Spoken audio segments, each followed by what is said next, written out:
తెలంగాణ రాష్ట్ర ప్రజలకు తెలంగాణ ఆవిర్భావ దినోత్సవ సందర్భంగా పోరాటం చేసి అమరులైనటువంటి వీరులకి సోదర సోదరిమణులకి అందరికీ కూడా తెలంగాణ ఆవిర్భావ దినోత్సవ శుభాకాంక్షలు తెలియజేస్తా ఉన్నాను. జై తెలంగాణ, జై ఆంధ్రప్రదేశ్. రాష్ట్రం విడిపోయి ఉండొచ్చు, కానీ ఇద్దరు కూడా తెలుగు వాళ్ళే, అన్నదమ్ములే. అన్నదమ్ములు విడిపోయినప్పటికి కూడా పుట్టింటికి రాకూడదనేసి ఏ ఒక్కళ్ళు కూడా మాట్లాడడానికి హక్కు లేదు. ఈరోజు చూస్తూ ఉన్నాం, తెలంగాణలో కొంతమంది అనేక రకాలుగా మాట్లాడుతూ ఉన్నారు. ఆంధ్రోళ్ళు ఇక్కడికి ఎలా వస్తారు, ఇక్కడ పార్టీలు ఎలా పెడతారు, ఇక్కడ ఎందుకు ఉద్యోగాలు చేస్తారు అనేసి. ఒక రాష్ట్రంలో అన్ని రాష్ట్రాల ప్రజలు ఇక్కడ నివసించడానికి హక్కు ఉంది. ఎస్పెషల్లీ ఉమ్మడి ఆంధ్రప్రదేశ్లో ఉన్నటువంటి ప్రతి ఒక్కళ్ళకి కూడా తెలంగాణలో ఉండే హక్కు ఉంది. ఇక్కడి వాళ్ళకి, తెలంగాణ వాళ్ళకి ఆంధ్రలో ఉండే హక్కు కూడా ఉంది. దాన్ని కాదు అనటానికి ఏ ఒక్కళ్ళకి కూడా అధికారం లేదు. ఇక్కడే పుట్టింది జనసేన పార్టీ, హైదరాబాద్లోనే పుట్టింది. తెలంగాణలోనే పోటీ చేయడానికి ఆయన పవన్ కళ్యాణ్ గారు ఎన్నో రకాలుగా ప్రయత్నం చేశారు. అటువంటి వ్యక్తిని మీరు తెలంగాణ ద్రోహిగా మీరు ఎలా మాట్లాడగలుగుతున్నారు? సరే, మీరు ఇక్కడ పార్టీలు పెట్టారు. పార్టీలు పెట్టిన తర్వాత తెలంగాణ కోసం మీరు ఏం చేశారు? జనసేన పార్టీ ఈరోజు ఇక్కడ నవనిర్మాణ సభ ఏర్పాటు చేస్తుంటే దానికి అనేక రకాల అడ్డంకులు మీరు సృష్టిస్తూ ఉన్నారు. ఎందుకు అంత భయం మీకు? జనసేన పార్టీ గురించి కానీ, పవన్ కళ్యాణ్ గురించి కానీ ఎందుకు అంత భయపడుతున్నారు? ఒక సామాన్యుడే కదా అతను. మీలాగా తెలంగాణ సెంటిమెంట్ని అడ్డం పెట్టుకొని రాజకీయం చేయడం లేదు. 11 రోజుల పాటు ఆయన, మన ఉమ్మడి రాష్ట్రం విడిపోయినప్పుడు 11 రోజుల పాటు ఆయన భోజనం చేయకుండా ఉన్నమాట వాస్తవమే. ఎందుకు చేశాడు? అన్నదమ్ములు విడిపోతున్నారనే బాధతో చేశాడు.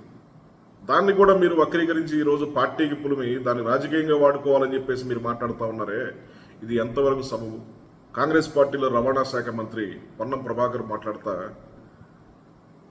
ఇక్కడ ఎవరైనా ఏ రాజకీయ పార్టీ అయినా తెలంగాణలో కానీ ఆంధ్రప్రదేశ్లో కానీ పోటీ చేసే అధికారం ఉంది, కానీ ఇక్కడ మేము రానివ్వం అని చెప్పి అంటున్నారు. నీకేం హక్కు ఉంది ఇక్కడ నువ్వు రానిపోవటానికి? పొన్నం ప్రభాకర్ గారు ఆయన నటుడే, నటిస్తాడు, అన్ని రకాల పాత్రలు ఆయన జీవిస్తాడు, రెమ్యునరేషన్ తీసుకుంటాడు. మీకు బాధ ఏంటి? మీలాగా కబ్జాలు చేయలేదే. సిద్దిపేట జిల్లా మెట్టపల్లి రంగదారిపల్లి గ్రామంలో సుమారు 150 కోట్ల విలువైనటువంటి భూమిని మీరు కబ్జా చేశారు. మీలాగా పవన్ కళ్యాణ్ గారు కబ్జాలు ఏం చేయలేదే, కబ్జాలు చేసి సంపాదించలేదే. రవాణా శాఖలోకి వచ్చిన తర్వాత ఎన్టీపీసీ ఫ్లైఓవర్ రవాణా కుంభకోణం, పరిమితికి మించినటువంటి యాష్ ఫ్లైని లారీల్లో లోడ్ చేయించి దానికి మీరు డబ్బులు తీసుకున్నది, వసూలు చేసినది 100 కోట్ల అవినీతి మీరు చేసినట్టుగా మీ మీద ఆరోపణలు ఉన్నాయి. పవన్ కళ్యాణ్ గారి మీద ఒక్క ఆరోపణ చూపించండి. డిప్యూటీ సీఎంగా ఆయన ఇది 3వ సంవత్సరం జరుగుతుంది, 2వ సంవత్సరం కంప్లీట్ అవుతా ఉంది. ఒక ఆరోపణ, ఎన్నో రకాల అవార్డులు ఆయన గెలుచుకున్నారు. భారతదేశంలోనే నెంబర్ వన్గా ఆయన అవినీతి లేనటువంటి ఒక వ్యక్తిగా ఈరోజు ఆయన నిలబడ్డారు. అటువంటి వ్యక్తిని మీరు ఎట్లా విమర్శిస్తారు? జనసేన పార్టీని ఆవిర్భావం చేసిన తర్వాత కొండగట్టు నుంచి ఆయన మొదటి యాత్ర చేసింది కూడా తెలంగాణ నుంచే. మీరు అది మర్చిపోతున్నారు. తెలంగాణ సెంటిమెంట్ని మాటకి తెలంగాణ సెంటిమెంటు, ఆంధ్రోళ్ళు అని చెప్పేసి మీరు ఈ రకంగా మాట్లాడడం ఎంతవరకు సబబు?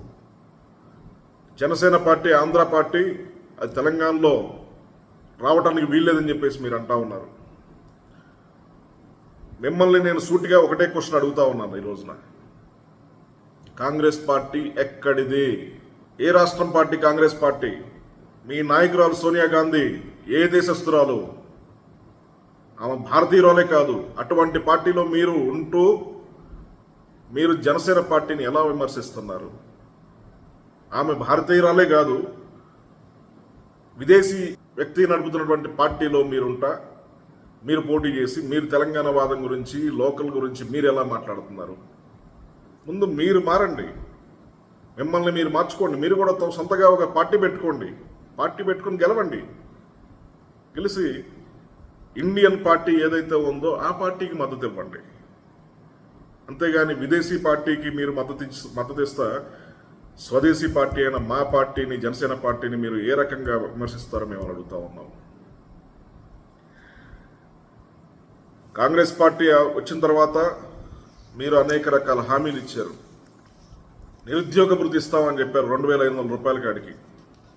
దాని సంగతి మాట్లాడండి. రైతు భరోసా సంగతి ఎంతమందికి మీరు ఇస్తున్నారు లెక్కలు తీయండి. దాని గురించి మాట్లాడండి. ఇక్కడ ప్రజల గురించి మాట్లాడాల్సినటువంటి మీరు పార్టీలు ఇక్కడ పెట్టకూడదు, వేరే పార్టీల గురించి మాట్లాడే నైతిక హక్కు మీకు లేదు అని చెప్పేసి మీకు మళ్ళా చెప్తా ఉన్నాను. ఇంట్లో కోట్ల రాయి తీర్చడం చేతగాక పక్కనున్న జనసేన పార్టీ మీద మీరు పడే పాటలు, జనసేన పార్టీ ఇక్కడ వస్తే ఎంత పాపులారిటీ అవుతుందో, ప్రజల్లో ఎంత సానుభూతి పెరుగుతుందో, ఆంధ్రప్రదేశ్లో ఆయన చేస్తున్నటువంటి మంచి పనులకి ఎంత ఆదరణ, దేశవ్యాప్తంగా ఎంత ఆదరణ పెరుగుతుందో తెలంగాణలో కూడా అంతే ఆదరణ పెరుగుతూ రేపొద్దున ఆయన పార్టీ వస్తే ఇక్కడ మీరు ఓడిపోతారన్న భయంతో మీరు ఈరోజు ఈ రకంగా మాట్లాడుతూ ఉన్నారు. ఇది ఎంతవరకు సబబు? తెలంగాణ పార్టీలో నవనిర్మాణ సభ ఏర్పాటు చేసుకుంటే మీరు దాన్ని క్యాన్సిల్ చేశారు. ఆయన్ని మీరు ఆపగలరని మీరు భావిస్తున్నారా? సూర్యుడిని అరచేత్తో ఆపగలరా? అంత ధైర్యం కానీ మీరు చేయగలరా? ఒక పార్టీ 150 స్థానాలకు పైన గెలిచినటువంటి ఒక పార్టీ ఈరోజు కేవలం 11 సీట్లు మాత్రమే వచ్చినటువంటి పరిస్థితి మీరు ఆంధ్రప్రదేశ్లో మీరు గమనించే ఉంటారు. అవినీతి చేసిన వాళ్ళని ప్రజలు ఏ రోజు కూడా క్షమించరు. తప్పుడు పనులు చేసినటువంటి ఏ నాయకుడిని కూడా ప్రజలు క్షమించరు. అది గుర్తుపెట్టుకోండి. ఆదరణ అనేది ఒకళ్ళు ఆపితే ఆగేది కాదు. తెలంగాణ సెంటిమెంట్ ముసుగేసుకొని మాట్లాడే ప్రతి ఒక్క రాజకీయ నాయకులకి ఆంధ్రుడిగా కాదు, ఉమ్మడి ఆంధ్రుడిగా